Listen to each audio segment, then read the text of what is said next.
Assalamualaikum warahmatullahi wabarakatuh. Perkenalkan, nama saya Bunga Pradityaningsih dengan NIM C1B01237 dari kelas R003 dengan prodi manajemen Fakultas Ekonomi dan Bisnis dengan dosen pengampu Bapak Wirmi Eka Putra. Baiklah, di sini saya akan menyampaikan tentang makalah pengantar akuntansi yang berjudul Siklus Akuntansi Perusahaan Dagang dan Transaksi Perusahaan Dagang dan Jurnal Transaksi.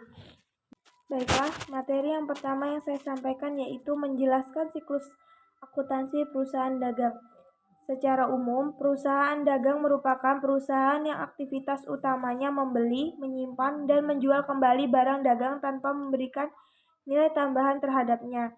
Yang dimaksud dengan nilai tambahan berupa pengelolaan atau mengubah bentuk atau sifat barang sedemikian rupa sehingga memiliki nilai jual yang tinggi.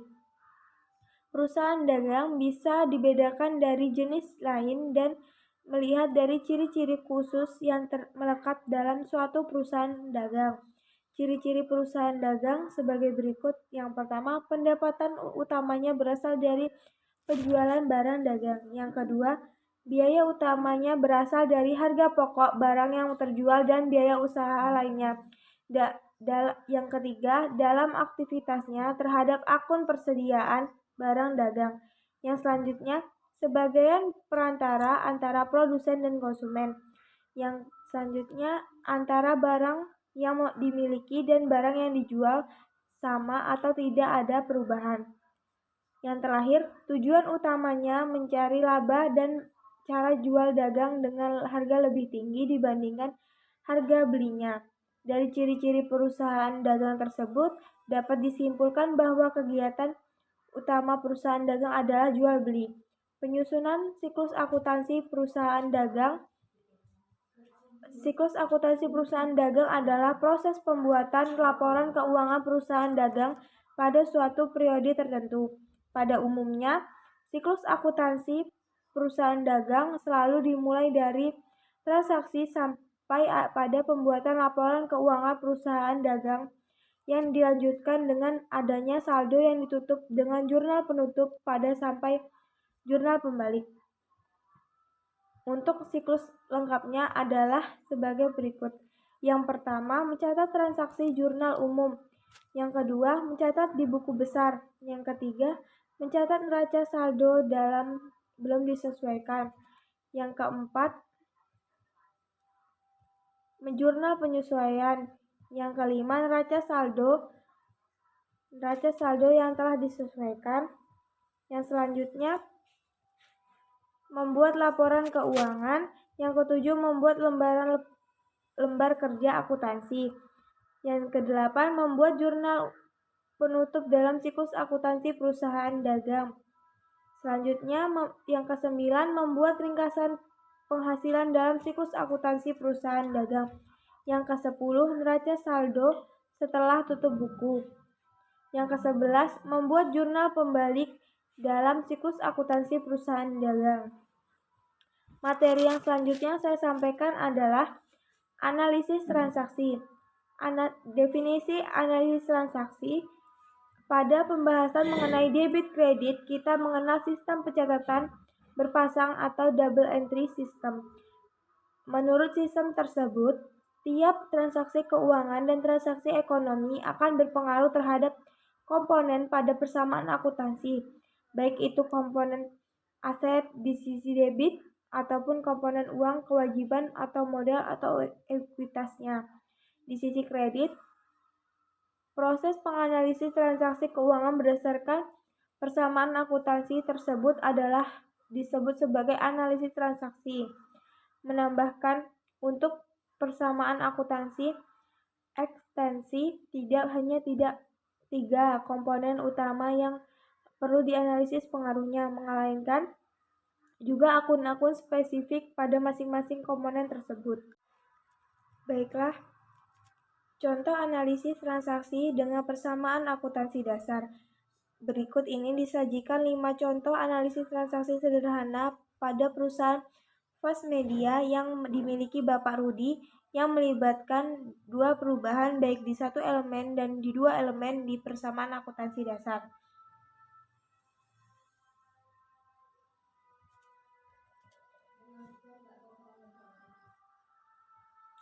Materi selanjutnya yang saya sampaikan tentang jurnal transaksi perusahaan dagang. Jenis-jenis transaksi yang terjadi pada perusahaan dagang yaitu sebagai berikut. Yang pertama, transaksi keuangan pembelian barang dagang. Transaksi perusahaan dagang untuk pembelian barang dagang dengan cara tunai. Dalam transaksi pembelian barang dagang dengan secara tunai berarti perusahaan mengeluarkan sejumlah uang tunai untuk membeli atau memperoleh barang yang akan diperdagangkan.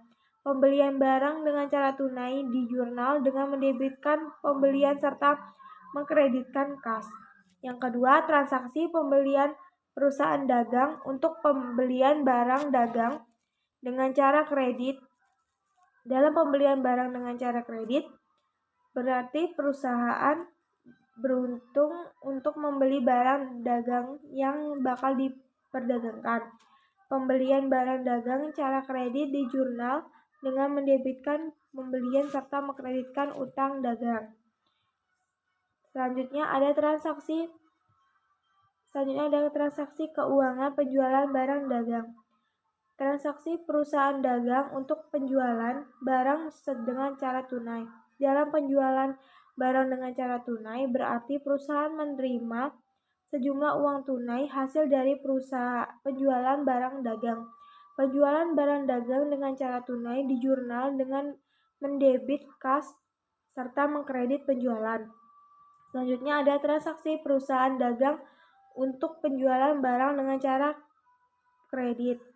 Penjualan barang dagang untuk penjualan barang dengan cara kredit. Penjualan barang dagang dengan cara kredit adalah transaksi penjualan yang muncul analisa memiliki piutang dalam perusahaan sebagai pengganti uang tunai dari dampak penjualan barang dagang.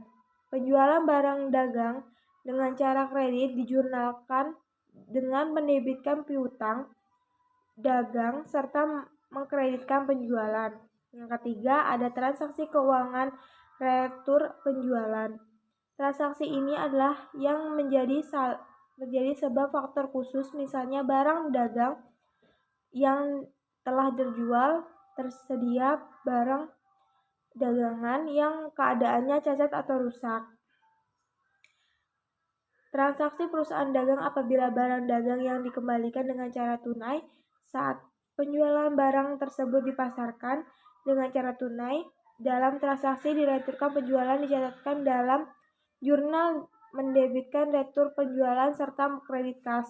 Yang kedua, transaksi perusahaan dagang apabila barang dagang yang dikembalikan dengan cara kredit.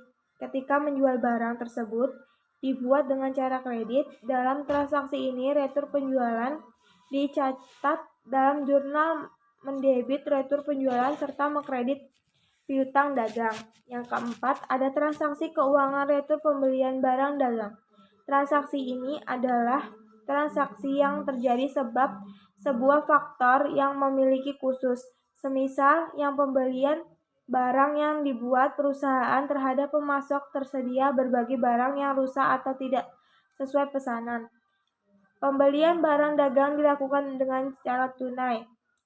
Transaksi perusahaan dagang apabila pembeli barang dagang dilakukan dengan cara tunai, tetapi barang tersebut rusak dan tidak sesuai pesanan, jadi barang tersebut dikembalikan terhadap pemasok.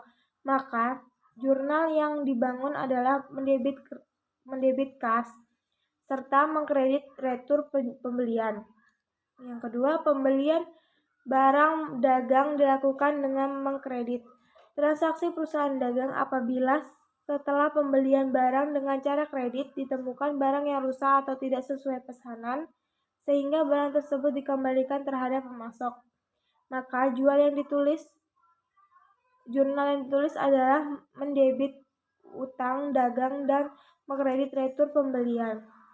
Transaksi keuangan penerimaan potong pembelian barang. Potongan pembelian barang adalah potongan yang diterima pembelian sebab pembelian barang dagang dengan cara kredit dan penjualan dengan syarat saat pelunasan utang tetap dalam rentan waktu yang memperoleh potongan harga. Untuk memahami transaksi perusahaan dagang, silakan kita ilustrasikan sebagai berikut. Pada tanggal 3 Januari 2011, dibeli barang dagang di toko maju seharga 9 juta dengan syarat pembayaran tanggal 2 bulan 10 sampai dengan tanggal 30. Pada tanggal 13 Januari 2011, dibayar pembelian tanggal 3 Januari 2011 pada toko maju. Berikut adalah contoh dari jurnal transaksi. Sebab dalam ilustrasi ini, pembayaran tetap dalam rentan waktu 10 hari dari pembelian, maka mendapat potongan pembelian 2% dari harga beli barang tersebut. Dengan demikian, perhitungan potong pembelian adalah sebagai berikut. Potongan pembelian 2% dikali 9 juta, jadinya sama dengan 180.000. Kas yang dibayar 9 juta dikurang 180.000 sama dengan 8.820.000. Baiklah, demikian presentasi yang saya sampaikan. Kurang lebihnya saya mohon maaf apabila ada kekurangan dan kesalahan. Assalamualaikum warahmatullahi wabarakatuh.